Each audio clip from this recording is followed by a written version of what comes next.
Looking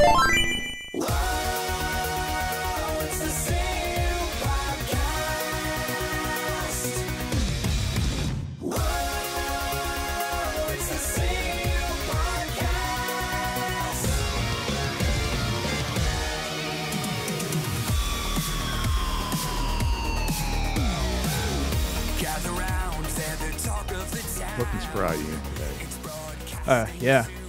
Trying to feel spry. Welcome to the Completely Unnecessary Podcast for Tuesday, June 29th, 2021, alongside Ian Ferguson. I am Pat Contry.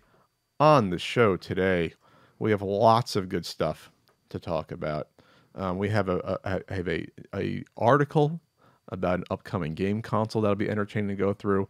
The Atari VCS is officially launched and has been reviewed by major outlets. We also have a Q&A, a Patreon poll topic. But unfortunately, we have to start with some tragic news about the death of someone who was responsible for lots of goodness in the retro gaming and preservation community. Their name is Nir or byuu. Am I pronouncing that correctly? Yeah, byuu was previously known as byuu. Nir was a highly respected figure in the gaming scene, the retro gaming scene, especially, and really left a mark when it came to SNES emulation. They were the lead developer of BSNES and Higan, and Higan was the more technical side of it, and BSNES was the more user-friendly side of it. But they really devoted their lives to this and a pursuit of precision and technical perfection in their code. In addition to that, and kind of raising the bar for what emulation could be, they were also involved in various other things that had to do with retro gaming. I think the last time we mentioned them was when we briefly talked about the Bahamut Lagoon translation that was released 3 or 4 months ago. I think it was earlier in the spring. Unfortunately, they passed over the weekend. They were driven to suicide by online cowards with nothing better to do with their time. It has been said when reading about Nir's passing that for some people, the internet becomes, some people differentiate, in real life and online life. But when you are so associated with a scene that is online focused, your online life is your real life. And if you feel like you have nowhere to turn, it can take you down some pretty dark paths if you're trying to avoid harassment. I wish I had something better to say or more to say. I know it's not easy to take a step outside of yourself and look around and see that there are people who care about you and that there are people who can help you. I know it can be damn near impossible sometimes. But all I can say is please know that if you are feeling this way, reach out to anyone, anywhere, and get some help. I hate having to say this. We've talked about this sort of thing at various points over the podcast's lifetime, and I wish there was something better to say, but just know that there's help out there. Yeah, it's always a tragic loss when, especially someone who's like a genius, is gone way too soon. Let's see. Yeah.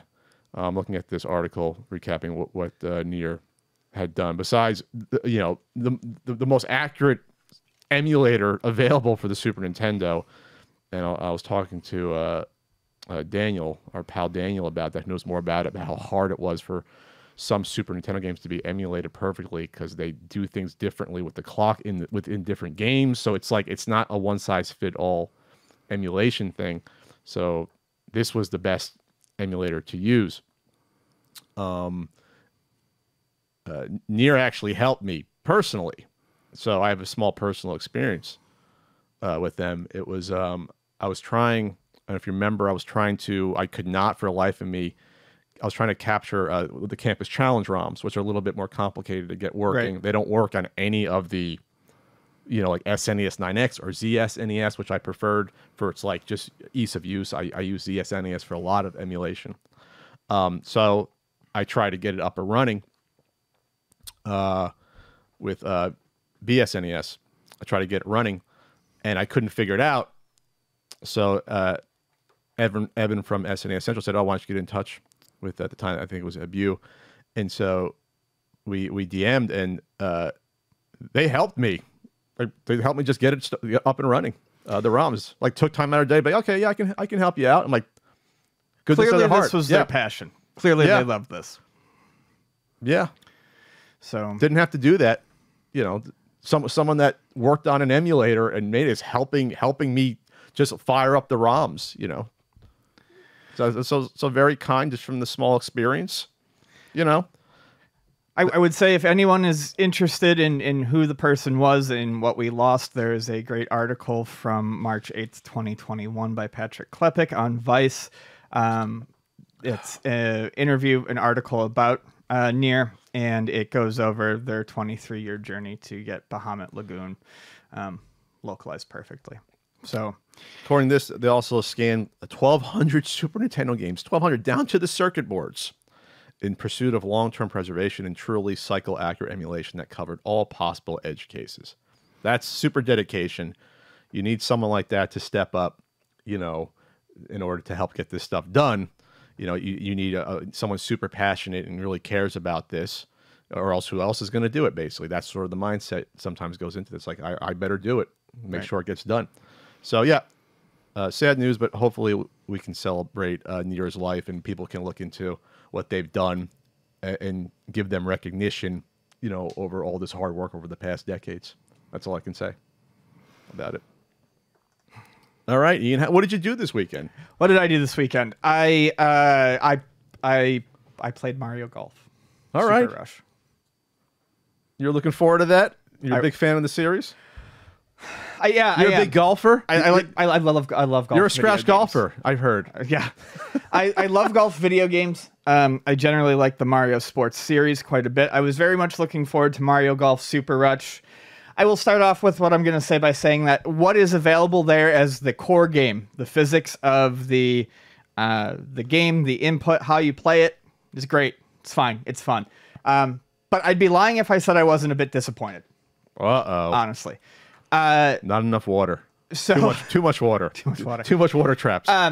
So my main complaint comes down to how the game is structured. When the game was in previews, we all saw the rush mode, I think they were calling it, basically the speed golf mode. Speed golf with there's some fighting in there, some power-ups. Basically, you could charge into other characters and stuff like that. It's Mario Kart but golf. I want to say speed golf is actually a lot of fun. It's a lot of fun to play. Everyone takes their shot, and you all run at the same time. There's your normal walking speed, there's faster, and then there's a dash. And when you use the dash, you can knock people over and cost them time, which gets you obviously to the ball quicker. And it goes by strokes first, but then when everyone ties up by stroke, it looks at the speed with which you were able to do it. Sure. It's fun, it's frantic, I enjoy it. My problem is the game is really kind of separated into three types of golf. There is normal standard golf, there is the speed golf, and then there's something that they introduced called XC golf. XC, which I'm assuming would be cross country. Sure. Cross country golf. So in speed golf, when you finish a hole, you wait for everyone else to finish it. Tallies up the time, and then you go on to the next hole, and everyone starts off again. You said, though, you still get more credit if you got the lowest amount of... Well, yeah. So strokes. If you were to all tie by strokes, the person who is the fastest would be the victor. So then does it make sense just to take your time then still, and just to make sure you have accurate shots? Yeah, you want to be fast and accurate. Okay. Cross-country golf, the XC golf, when you get it into the hole, it immediately tees you up just slightly outside that hole, and you have to hit it to the next hole. So when you're doing the speed golf, you can go through 9 normal holes or 18 holes. When you're doing the XC golf, you get a map, and it shows you all the holes that you have to hit. You get an overall time limit. You get 2 minutes to make each shot, and if you don't, I believe you are penalized. 2 minutes to hit each hole? or each shot? To hit each shot. To get to the because next you shot. have to actually, you have to maneuver the entire Oh, you have to like course. run around the mountains Right. And when you finish, and there is no stroke limit per hole, you get a total number of strokes. Okay. So you get like 20 strokes to hit these 6 holes. Okay. So you have to set up your shots in such a way that it's difficult to get used to. The game also, when you're doing XC golf and speed golf, you are penalized with a speed penalty for any club that you have over 7 clubs. Carrying more than 7 clubs. Carrying more than 7 clubs. Including your putter. Yes. So actually, I'm not sure your putter's included. So there is strategy there to figure out what clubs you want to take with you to hit certain shots. You want to make sure you have irons so that you can get high. You want a couple drivers or hybrids to make sure you've got distance. You want a good approach wedge. You want a wedge. Yeah. You want a good approach wedge. 7 should be enough. For the most part. Yeah. So all of these modes on their own are pretty fun. XC golf, it takes a while. You really have to, like, my first couple times doing the first 6 holes of XC golf, it took me a while to really look at the map and figure out the proper way to do it, because it's real easy to just get yourself in a position where you can't get, to the next hole. Sure. My problem is a lot of people, I think, when this was displayed, when it was advertised as Mario Golf with this neat speed golf mode as a side mode, I think people really expected this is going to be a cool side mode. The normal golf is going to take precedence here. It doesn't. To unlock more courses and things like that, to just play in the normal golf mode, you have to go through the story mode. The story mode requires you to use a me character, and then it requires you to play many, many rounds of golf to unlock stuff. As soon as you unlock the second hole, they throw you into this cross-country golf. You've got to do this cross-country golf multiple times. You got to do the speed golf. Basically, they force you to do these other modes to play. They force you to do these other modes to unlock stuff that you would want to play in standard golf mode. And this is my problem. It's Mario Golf. I want to play as the Mario characters. I don't want to play as my me. I want to use the special shots because all the Mario characters actually have like special dashes where, like Yoshi gets up on his egg and runs and bowls people over. They have special shots that are fun, like it lands and causes a small explosion, which moves balls out of the way on the green. There's a really good game here, and I enjoy it, but they have gone out of their way to hide it behind this, frankly, this really disappointing fucking story mode. So the me story mode is required for you to unlock all the courses in the story, basically. But that story includes all these other 2 modes that require you to play them in order to unlock just regular courses. Right. What I wanted, weak. What I mean, that's weak. You could have done a simple tournament story mode for standard golf. You could have done a simple tournament story mode for the speed golf and the XC golf, but they really have 3 fucking lines out at once, and they're trying to make you do all of them, and it's because like the cross country doesn't appeal to me at all. The speed thing might be fun. I want to play just regular golf with the characters. The speed thing is a lot of fun. They've really worked that in there, but the whole XC golf thing and making that a requirement to play through, it's a fucking slog, and it annoys the shit out of me. Just give me golf. Yeah. Just give me rounds of golf, 18 holes, and let me pick a me, or let me pick Mario or Toad or whatever, different stats or whatever. Maybe is Toad a good putter? I don't know. And I'm only on like I'm on the 3rd chunk of story mode, but it's just like it's not fun to unlock the stuff. And the actual game is fun. Like when I jumped online multiple times to just play like 9 holes of all at once golf, which is not speed golf, but instead of waiting for taking turns, everyone kind of plays the hole at once so that it's faster. Sure. It's a lot of fun. The online was great. I had no problems with online. I really liked the game.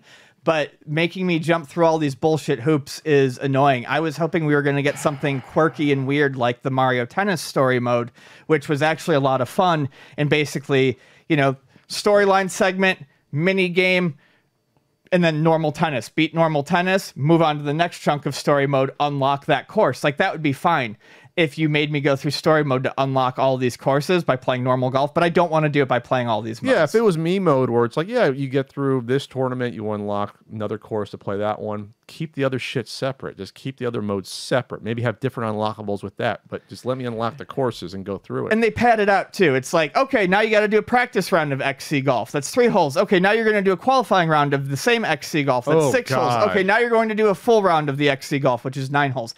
And yeah, it's just... It makes you replay the same holes again, or same parts. Of it. Oh, Yeah, God. it's just. I wish I liked it better. If you like golf, if you like Mario Golf games, you will end up finding something to like about this game. I just wish it wasn't buried under nonsense that I don't really want to play. If I still had to pick a modern golf game, and I might, honestly, this might push me back into playing Everyone's Golf on the PlayStation 4, which was near perfect. That used to be the Hot Shots Golf series.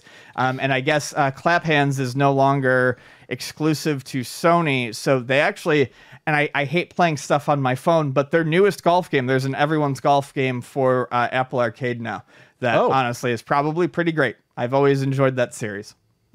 So spend your $5 a month and you can get that game. I'll try it. Maybe check it out. Buy a used copy of the PS4 Nintendo, golf game. Look what you did, this guy. This guy's been with you since the NES, which was Mario Golf, basically. He's been with you since then.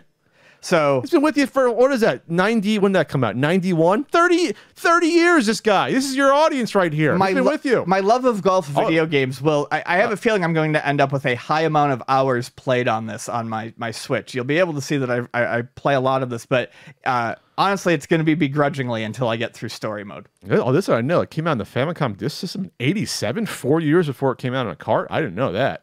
That's interesting. 4 years. Wow. What, NES Open? Yeah, I had no idea. Look at that. It's a very, very different game, too. Oh, on the disc? Yeah. Oh, I didn't know that. Yeah, very different. Different courses. Yeah, there's a lot of differences. I used to know more of them, but yeah, it's a pretty different game. Interesting. All right. So, yeah. Well, all right. Well, I'll check it out at some point, I guess. So that's what you did this weekend? What did I do this weekend? I watched Bad News Bears. It was on DVR. Not DVR. It's not DVR. It's cloud, whatever. YouTube TV. You save it to the cloud. It's great. You hit the plus and it saves everything. So Bad News Bears, if you don't know, it's 35 years old. It's a movie about a little league little league team of kids that are all miscreants and, a bad team. And it was made into a TV series in the late 70s. There was 3 movies in the 70s. Walter Matthau was the original coach. And then the most famous actors in it were Jackie Earle Haley, went on to do lots of stuff, obviously. And then, what was the little girl's name who won the Oscars? Tatum O'Neal. Bad News Bears. I'm going to look that up, get the Wikipedia. So it's a comedy, kind of. Tatum O'Neal, yeah. She had come off of, she's the girl pitcher that has a relationship with the coach. The coach used to date the girl's mom. So I hadn't seen the Bad News Bears all the way through in forever. Or I don't remember I did. I usually catch like the last, when you're scrolling through, you catch the last game.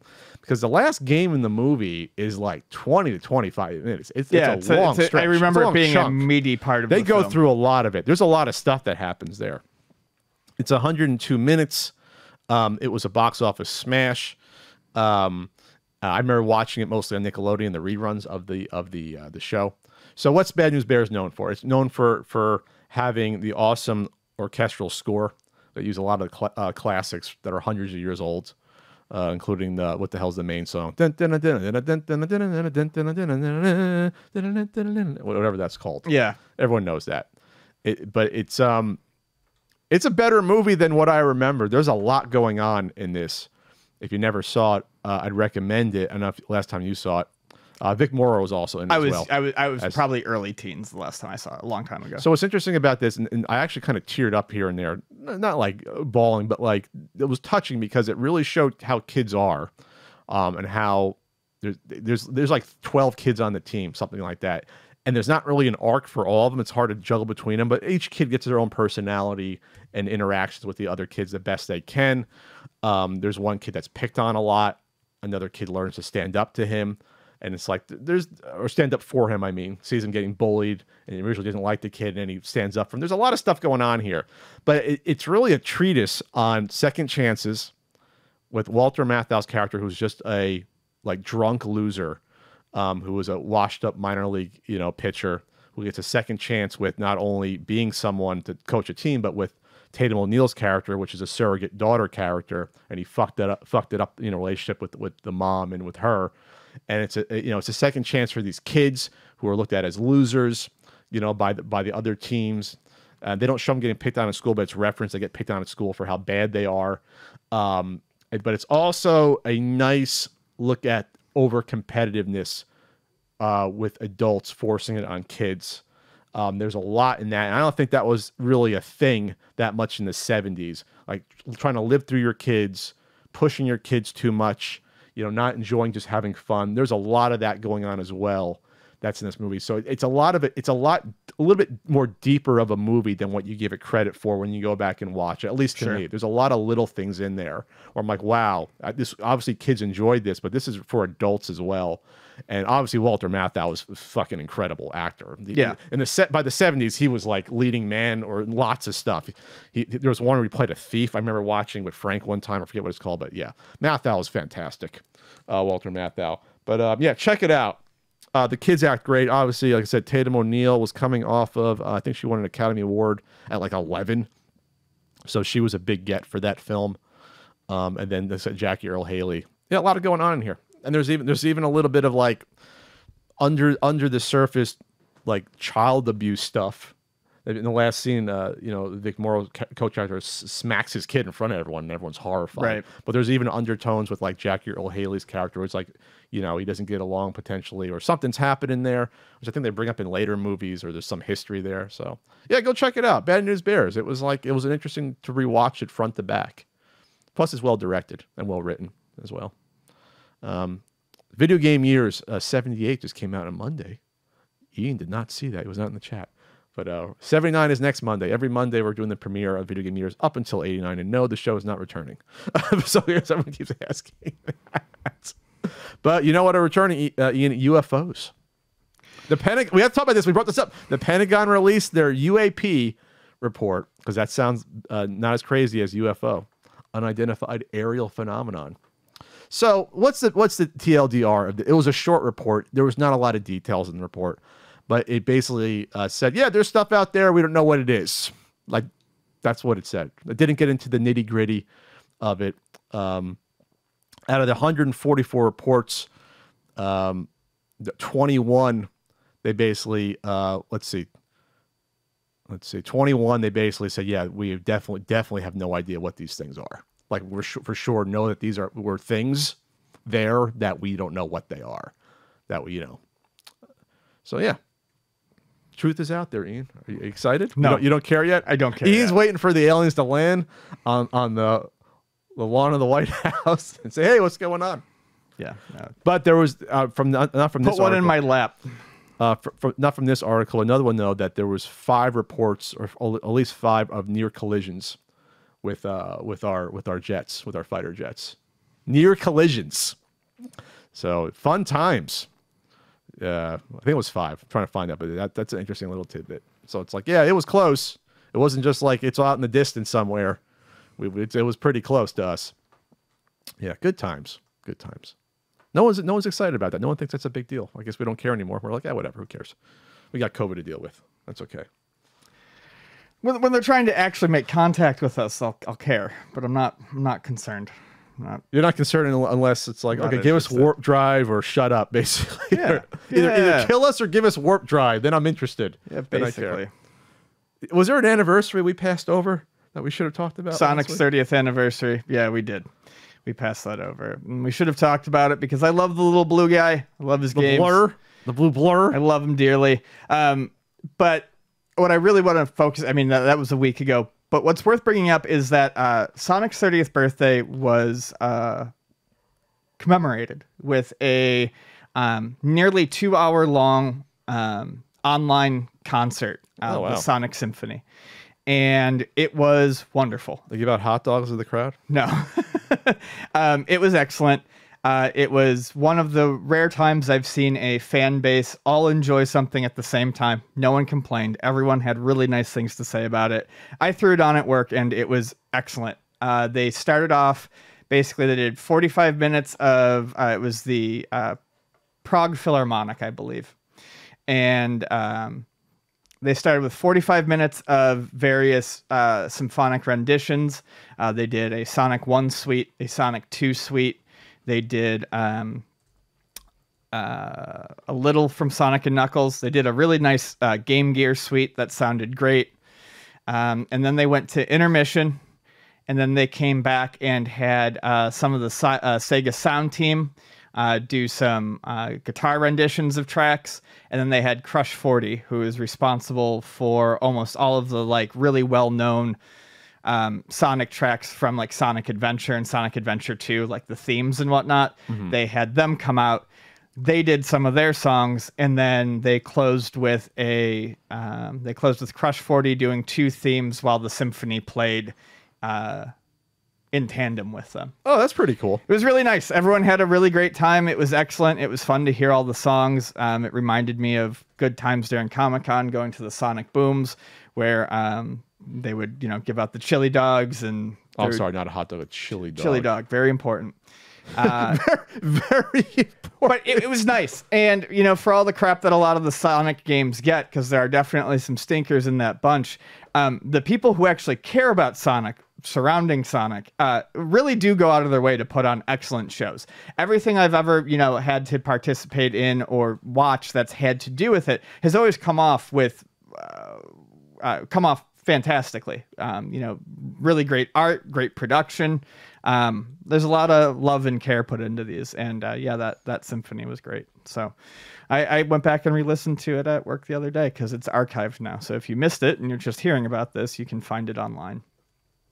I'm glad, Ian. Yeah, it was nice. Did you have Sonic from as the pack-in, or did you just play it at friends when you first got it? How did you discover Sonic? I was aware of Sonic the Hedgehog vaguely, I think from TV, but I clearly remember there was one of those PC stores that was big, and it wasn't like Circuit City or Computer City, but it was an independent one. But there was a PC store that was in the Walden Galleria Mall. It was a very short-lived PC store. It was like 3 fucking stories. And I remember walking. The computer store was three stories? It was like a 3-story store.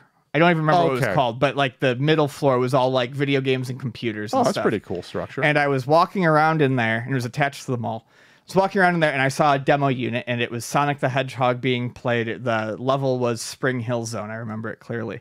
And I said, I want that. And that was the fall that my brother and I went and raked leaves, and we bought the Sega Genesis Model 1 with Sonic 1 pack-in. And yeah. They kicked Altered Beast to the curb. Yep. Like a used up. Oh, man. I like Altered Beast. Yeah, that's all right. A lot of people talk shit about Altered Beast these really? days. I think it's Who good. talks shit about Altered Beast? It's an arcade game that it ported fine, Basic as shit, but I like it. It was the first Genesis game a lot of people played. It's like, oh, this is better than Nintendo. Look at this. It's the first one I played, probably. It's a pretty stunning port, too, all things considered. Billy, we probably played that with Billy while he was, had his NWA tape in the background. Oh, Billy. Oh, Billy. Billy. You know what Billy's dream was? He fulfilled it. He wanted to be a UPS driver. Oh. Be a delivery man. Hey, good for you, Billy. He always be like, I want to do that. And he became that. Became that. He got those brown shorts. Happy for you, Bill. Good for you, Billy. I think I interacted with him like several years back. I went back home and I saw him hanging out by his parents' drive, and I talked to him for a little bit. It's like his voice was different. He had a gravelly voice, and it was putting on and up. It was a little bit different. Like, I don't remember you sounding like that, Billy. He was mature Billy. He wasn't in high school. Matured Billy, yeah. He was 2 years older than me. He used to beat me up in hockey sometimes when he got pissed. Because that's what the boys do to you when you're the youngest, smallest boy in the street. They can rough you up. They feel like they can't get away with murder. Sorry, what was I talking about? I won't rough you up at ultimatenintendo.com. I'll be nice to you there, because there you can get RBI baseball stickers. You can be kind. I'll be kind with enamel pins and certain NES Super Nintendo guidebooks are available as well. There. Yeah. Yeah. Be kind there as much as you want. Importantly, for you Canadians out there, especially if you're in the Montreal area, the Super Nintendo and NES books are available at Retro Montreal, retromtl.com if you want to order them. And there, I think already, from what I hear, they've only had the books for a scant few weeks, and they're already like 75% through that batch that they got. So the Canadians were thirsty for it. So yeah, check out retromtl.com. Pick up your copy there. But it's not, there's no French Canadian version though. Sorry. And also, I'm going to be a guest, Ian. I'm returning to conventions. I'm vaccinated. I'm ready to go. Do it. I'm going to Retroballooza, Houston. You're going to do it. July 26th to 27th. Yeah. Excuse me, I'm off by the weekend. July 24th to 25th, the last weekend of July. That's in the Pasadena Convention Center, right outside of Houston. And Kenny James is going to be there, the voice of Bowser. Remember, Kenny was nice. He talked to us a little bit, at least me, at the booth at Too Many Games a few years ago. Oh, I don't. Oh, yeah. Super nice a person. He's going to be a guest there. Some other folks there. Come on out. Say hello to Pat. Fist bumps only going forward, though. Handshakes are done. We're past that. We're not in medieval times anymore. We're beyond. Got to protect ourselves. We're beyond. We've evolved. We're doing the Howie Mandel fist. Howie Mandel was ahead of his time with the fist bumps. He said, no, we'll do the fist bump when I see you there. It was also the 30th. We missed out on the 30th anniversary of the NC4, but I think we originally said we're going to 25th. Excuse me, 25th. 25th. Not 30th. No, don't overage it. But I think we're going to cover it in depth for the Since we missed it, we'll cover it for the U.S. release. But I think from here on out, we should probably just start covering the Japanese releases. That's when everyone makes a big hoot and a holler about it online. Really? That's what it seems like. Yeah. But it doesn't make sense. I guess it'll make more sense more like, but for like the Super Famicom, it's a year ahead than when it came out here. So that didn't make any sense for that. It's like, well, we didn't know about the Super Famicom coming out except for Nintendo Power telling us and teasing us about Super Mario World. But all right, well, I think it's a case by case. We had the video game years, case by case scenario. Some people said, "Why don't you talk about the Japanese release?" Well, because it's a North American, show, and sometimes we talk about the Japanese stuff if it didn't come out there. Can you imagine? I think I brought this up. Can you imagine nowadays if there was a console that was delayed by 1 or 2 years, or even several months between regions? People would be going nuts if that happened today. Oh yeah, no, they're going insane. It happened for years. Sometimes the years between releases. The PC Engine came out 2 years before in Japan versus the TurboGrafx. 2 years. It's like you can't imagine that. Yeah. Famicom NES was 2 years in between. N64 was only a few months, but like I said, Super Famicom was a year. PS2 was about 8 months, if I remember correctly. Yeah, that will never happen again. Like that just can't happen. Like that, people are too aware. They would go nuts. Yeah. You imagine speaking of how gamers are, how they react to stuff. I gotta wait 7 months to play. No, God, the rage bait videos that would happen. Speaking of Nintendo, Ian, Nintendo, the ninjas struck, and they got their pound of flesh and more. So we talked about the Pokemon leaks that happened it was a year back, 2019. It was Pokemon Sword and Shield. There was lots of leaks, information that came up. I think we talked about Nintendo going after the folks. Yeah, we did. Oh, absolutely. So Nintendo hired a firm to track down these leakers, and boy, did they track them down. They hired a firm specializing in online. Pokemon Company really took the lead because it's really their properties first and foremost. They hired an outside firm specializing in online forensics to help them find the culprits over Discord, Reddit, and 4chan. Even wilder were the conditions the strategy guides were being printed and stored under. So they took, I guess, screenshots of these manuals. And at the time, they were like basically under lock and key. These like for the like digital and almost literal lock and key. This stuff. For example, the Pokemon Company performed background checks on employees, stored game content files on secure computers, restricted access to game working files to a limited number of individuals who could only gain access to files by entering a username and password, allowed those individuals to transfer game files only using secure methods, use digital measures to trace and mark files to prevent or unauthorized access, and required users with access to games files to sign non-disclosure agreements. Physical copies of the strategy guide are stored in secure locations under tarps, and individuals with access to the printed guides are not permitted to bring cell phones or cameras into the areas where strategy guides are stored. So it's not like they said, yeah, sign an NDA and whatever. No, they did not want this stuff getting out. Yeah. They took precautions. So then if you're going to leak this shit, knowing that they took this amount of precautions, they're coming after you. There's no way they're not going to. That's insane to think that they wouldn't. This sounds like they had the Mission Impossible freaking sensors where you had like Tom Cruise rappelled down in order. Like this is, so they tracked them. Just fucking absolute huevos on these people. Whew. And what is it worth? You got to eggs on them. I feel good. I revealed, what these characters look like before they. Was it worth it? To getting caught and going through this rigmarole and having to get a lawyer to defend yourself? No, probably not. So it was someone from the printing company that I guess did the printing, David Masonave and his friend Brian Cruz, who uploaded the images to the internet. They agreed to settle, and they will have to pay 150,000, Jeez. along with the cost of their legal fees, and that might be getting off light that they had to settle. I feel like that's a lot lower than I would have expected, frankly. So, I'm not saying they're going to get the money, but it's just like that's proving a point. Like, this ain't happening. Right. Like, hey, you can work at the Pokemon company and work with us, but you ain't doing this shit. You can pet the Pikachu in the corner, but you can't take pictures of our strategy guys or whatever. I heard they have a live Pikachu there that they've. Oh, a live one? They engineered one? Yeah. I can't wait. They engineered one. It looks horrifying, but it's cute and cuddly.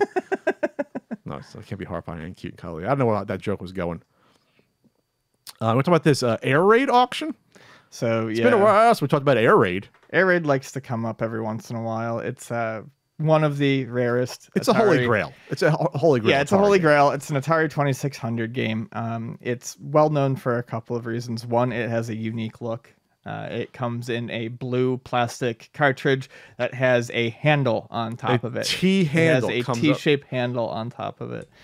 You may also remember Airstrike, Air Raid being mentioned due to a scumbag seller that we had on the show. One of the most famous ones earlier on, probably like 2015 or so. Years ago, where someone was trying to sell a knockoff Air Raid that they had put together with PVC piping. It was Australia, right? Yeah. And then concocted a really crazy story behind it to kind of like keep their hands off on it. Oh, well, as soon as like people were like, that's fake. Oh, we don't know that. I mean, this is just how it came from. Well, if I remember correctly, they said it was like their dead grandmas or dead moms stuff to try to like get you to back off. And it's like, no, dude, it's not, first of all, but you're just scummy for doing that. And what we said at the time was that you do your due diligence if you think you have something worth a lot of money. It's not like, well, I don't know if it's real or not, but is it up for sale for $8,000? No, that's not how it works. You can't feign ignorance if you're selling something for a lot of money. If there's that much money at stake, you have to look into if it's real or not. But obviously, that was a bullshit story. But I'm saying, if it was real, it's still stupid. So, from this article in Yahoo News, you're a leader in rare game news going back to the State events of 2008. Or no, 2010 it was. So this was turned into a Goodwill, this one that came up. Goodwill North Central Texas item processor Alex Juarez was sorting a bin of old Atari games when he came across it and probably recognized it. And that's why, when stuff comes up on Shop Goodwill the past 3-4 years, it doesn't slip by them anymore. They know. Like, you do not get deals on Shop Goodwill. For years, you haven't gotten good deals. No. The deals ran out. When I stopped looking really around 2000, probably after I moved here, I stopped really looking into that stuff, 2017. For like 2-3 years when people didn't know about it, you can get some deals. I remember getting some nice computer game deals, like my Ultima games I got for like $50 for 3 big box Ultima games. Like stuff like that you can find, or some, so every once in a while I'd be like, oh, there's like a GBA SP for like, $15 with everything. That's a pretty good deal. Like I picked up a few like doing that, or some bundles of games, but it was rare you'd find something that had a bundle. Like even if the game bundle had something that was like uncommon, it would go for less, but not a lot less. It wasn't still dirt cheap. But now things come up. There was the prototype games. I think there was the sealed Super Mario Brothers that came up the past year or two on there. Right. Yep. Wasn't there? So like this stuff goes for a lot of money. It's just another eBay at this point. Yeah, and people know to check it. You're not going to find something, So it's sold for $10,590 Air Raid. Am I shocked that it went for that much? Yes and no. It's probably the only game that, if you're not familiar with the Atari 2600, that other collectors about Air Raid, just because it's so unique looking, and that it's the holy grail. There's only 2 or 3 box copies known to exist. Only one, I believe, complete with the manual. And again, they weren't sure who made the game. They thought they knew who made the game until they found, the box. And right. Oh, that's the maker. It is, what is it, Menifee? Like they weren't sure. They thought it was we don't know where this came from. And now they're starting to piece together more and more about this. But yeah, who knows how many of this game they made? Could be a few hundred for them not to have any copies at all in the wild. They probably didn't make even 1,000 of these things. No, probably not. I mean, we're talking small print runs, like super small print runs. When I was younger, this is, I guess the employee said, when I was younger, me and my dad used to watch these top 10 most expensive video games and stuff like that. And this would pop up all the time. It's kind of surreal. It's more of a piece of history rather than an expensive game to me. It's weird knowing this will be the only time you get to hold something like this. There you go. I think that's wow. The last one, complete copy, sold for $33,000 in 2012. That's when I saw in person by the guy. I'll never forget that. And when I saw it, he didn't even have it in a case. He just had. I was like, dude, you gotta get a case. You told me that it was just like raw out in the open. Yeah, I was like, oh yeah. Here. I was like, here, look at. I'm not touching. I'm not touching it. Yeah, taste it. Taste like strawberries. Look how does it taste? The Menifee flavor. No, in all good fun. I did say I said, listen, there's places like I told them about like the greeting card box. Like you gotta get a protector for this. Yeah, it was at the meetup, the Southern California meetup group that used to happen. The one that Mike Kennedy used to forgive me. Mike Kennedy used to be at these meetup groups within yelling distance of one another. Good old Mike Kennedy. All right, there you go. Some money to Goodwill right there. All right.